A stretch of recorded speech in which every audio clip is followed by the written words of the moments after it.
My name is Brandy Adams, and I'm currently pursuing my master's in network technology with a concentration in information security.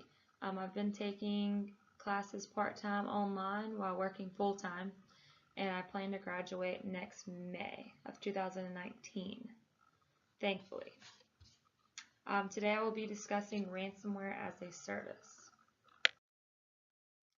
A little agenda about what topics I will discuss. What is ransomware?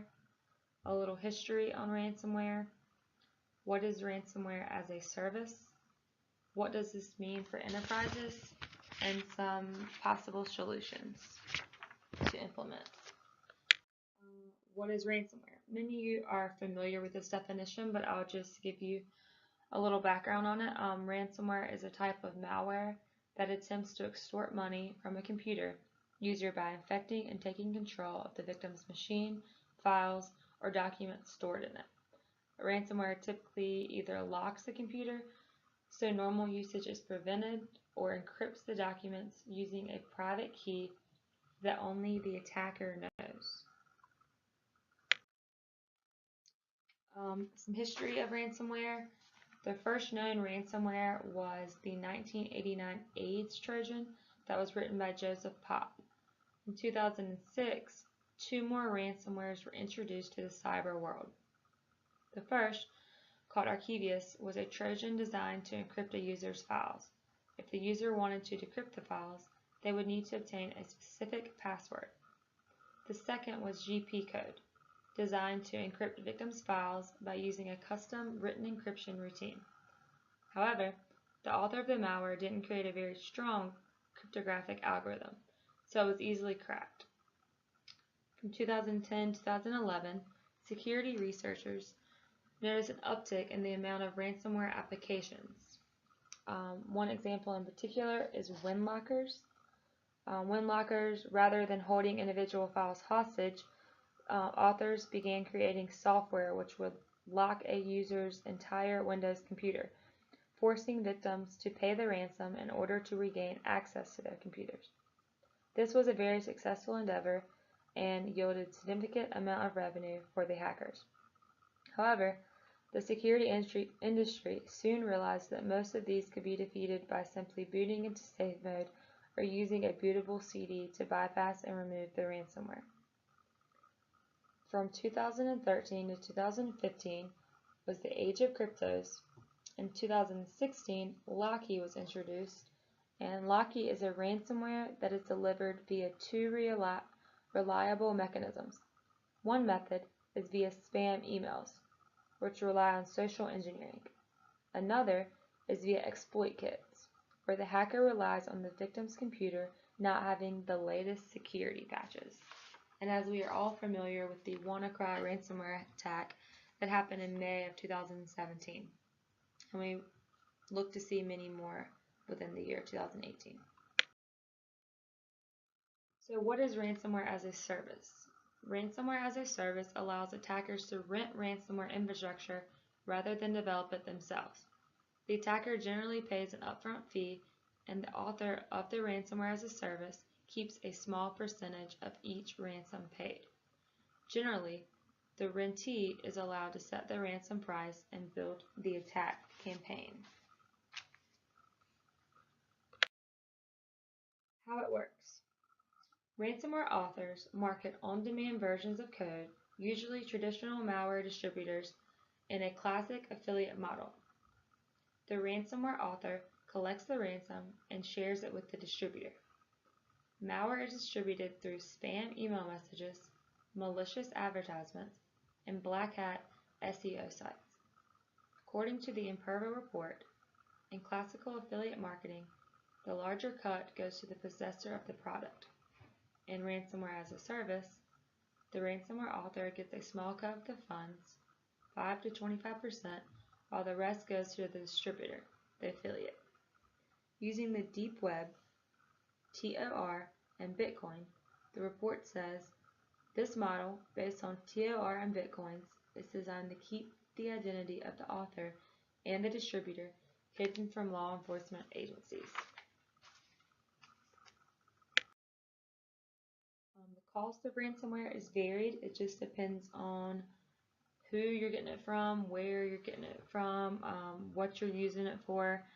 In 2016, criminals released ransomware variant Stampeda on the dark web for a mere $39, one of the first widespread and cost-effective instances of ransomware as a service. This price tag not only let would-be hackers purchase the ransomware at an exceedingly low cost, but it also provided a lifetime license, essentially enabling anyone with $39 to instantly become a lifelong hacker as they wished.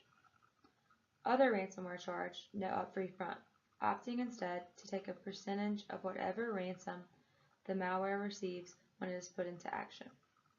A customer only has to provide their means of distribution to ensure the creator behind the ransomware gets their cut.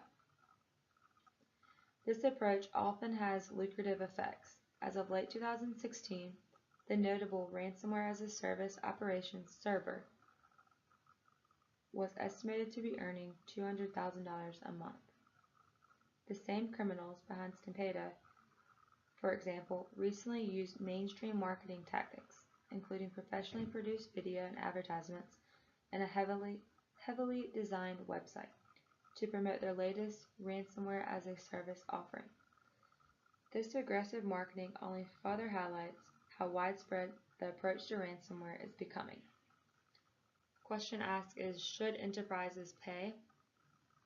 I guess it just depends on what they have to lose as far as their reputation, opportunity cost.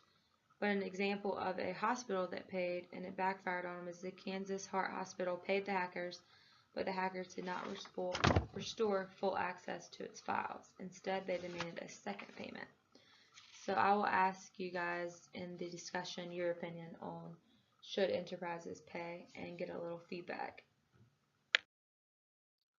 What it means, it basically means any file in digital form is at risk. Attackers have more access to perform transport hacks, break factory lines, or use social blackmail. Transport hacks are probably the most worrying of all. Smart cars are very much in the present and their risks are well documented. These vehicles are going to have to anticipate a whole spectrum of malicious attackers and hacks. The consensus is that we are just a few years away from autonomous trucks and cars, but there have already been instances of external factors taking control of vehicles. Smart cars are susceptible to hacks just like any internet-connected device. Breaking factory lines. Breaking factory lines with the rise of AI and automated robotic workforce will cultivate additional opportunities that favor nefarious actors. Honda, NHS, and FedEx were among those infected in the WannaCry outbreak. Honda had to halt production on 1,000 cars after their Japanese plant was infected. Companies like these may soon have fully automated, computerized workforces that could be infected with ransomware strains.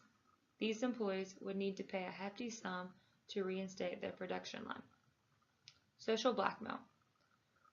As we all know, we live in a world full of social networking, social dating, and connected workplaces. And in the connected world that we live in, we're always striving for more privacy.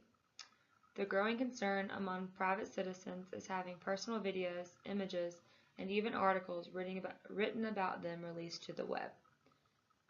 Just imagine a Google search of your name brought up unfavorable content and the damage that could cause you. The wider implication for ransomware is that the cost is not just in the ransom itself or even the repair cost, but the reputation damage, the downtime, and the opportunity cost. And that's what I talked about earlier, should enterprises pay? And those are some of the reasons they would if the damage was greater than not paying. What to do? Educate, secure, and back up. In order to educate, if you run a business, your employees are your most vulnerable parties and those most likely to cause infection. But they are also your first line of defense. Education on ransomware and other viruses is not just a one-off workshop. It's a continually reviewed and reinforced strategy that seeks to update everyone on the latest threats. Secure. A proactive approach to ransomware and viruses at home or at the workplace.